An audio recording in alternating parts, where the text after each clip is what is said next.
जब मैंने होटल की सीसीटीवी रिकॉर्डिंग दोबारा देखी, मैं लिफ्ट से 3rd फ्लोर पर गई थी, पर वीडियो में मेरे पीछे एक फिगर खड़ा था, पतला सा और बिल्कुल शांत, और उसके पैर फ्लोर को टच नहीं कर रहे थे।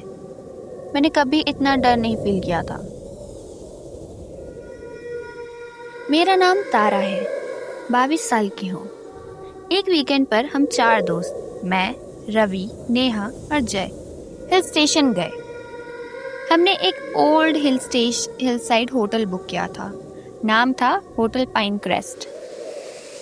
होटल नॉर्मल था, लेकिन अंदर का वाइब अजीब था, जैसे हवा ही रुक गई हो, जैसे बिल्डिंग खुद ब्रीथ कर रही हो। रिसेप्शन पर एक ओल्ड अंकल बैठे थे। उन्होंने हमें देखते ही बोला, 3rd फ्लोर पर ज्यादा आवाज मत करना, कुछ रूम्स लॉक्ड रहते हैं। नेहा हंस पड़ी, क्या होटल में भी रूल्स इतने स्ट्रिक्ट होते हैं? पर अंकल बिल्कुल सीरियस थे, उनकी आंखों में वार्निंग थी। हम लोग रूम 307 में चले गए। रूम ठीक था, बस एक अलग सी चीज थी। मिरर के नीचे पुरानी बॉन्ड मार्क जैसी लाइन थी। रवि ने वीडियो बनाना स्टार्ट किया, अनक्लेव ब्लॉक करते हैं। मैं बेड पर बैठी थी, तभी कॉरिडोर से टिक टिक की आवाज आई।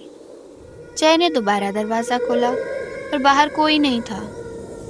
रात को मैं बोतल लेने उठी।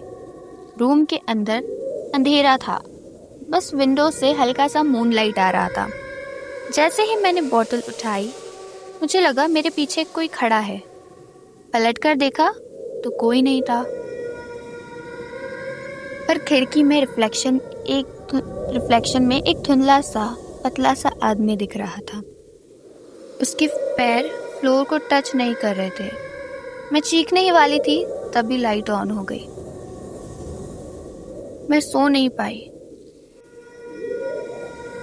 सुबह रवि ने कहा, चल सीसीटीवी देखते हैं। कल रात कुछ स्ट्रेंज था। हम रिसेप्शन गए और सीसीटीवी में देखा, मैं लिफ्ट में एंटर कर रही हूँ और 3 सेकंड बाद शैडो फिगर भी एंटर हुआ। साइलेंट, एक्सप्रेशनलेस और फ्लोर को टच नहीं कर रहा था। हम तुरंत अंकल के पास गए। उनका चेहरा टेंस था। उन्होंने धीरे से कहा, 3rd फ्लोर का रूम नॉर्मली नहीं दिया जाता। पता नहीं सिस्टम ने गलती से अलॉट कैसे किया। नेहा बोली, पर क्यों? अंकल बोले, पहले यहाँ एक गेस्ट रवि मेहरा रुकता था। बहुत ही शांत टाइप का आदमी था। रूम 309 में ही रहता था ज्यादातर। एक रात वहाँ आग लग गई। लोग कहते हैं वो वहाँ आज भी कभी कभी दिखता है। जय बोलता है, तो क्या हमें उसकी आत्मा होटल में दिखी, और क्या उसकी आत्मा होटल में भटकती ही रहती है? अंकल बोले, मैं भूत प्रेत में भरोसा नहीं रखता, पर 3rd फ्लोर पर अजीब चीजें होती है।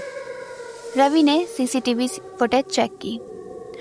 सर, ये वही शैडो है ना? अंकल का फेस पूरा सफेद पड़ गया। हाँ, ये रवि मेहरा का ही शैडो है, उसी की परछाई है ये। रात को हम वापस रूम 307 में गए। सुबह चेकआउट था, लेकिन उस रात जो हुआ वो हम कभी भूल नहीं पाए। 3:17 पर मुझे हैवी ब्रीथिंग की आवाज़ सुनाई दी। मैं धीरे से मिरर के पास गई। मिरर पर फिंगरप्रिंट स्लाइड हो रहे थे, जैसे कोई इनविजिबल आदमी मिरर को टच कर रहा हो। फिर एक खुसफुसाहट आई, तारा रुक जाओ। रूम 309 का डोर खुद ब खुद धड़ करके बंद हो गया।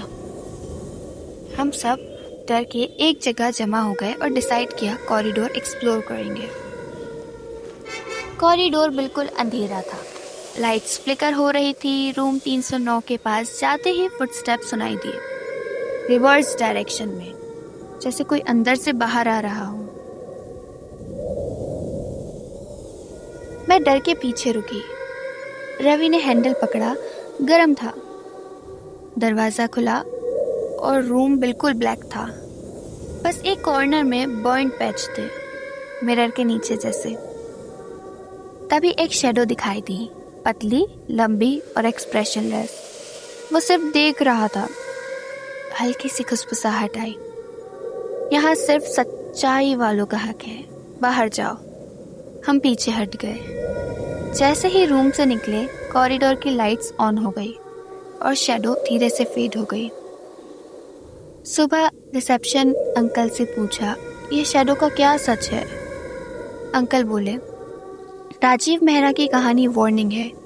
जो सिर्फ लोगों को थ्रिल के लिए आते हैं वो वापस नहीं जाते।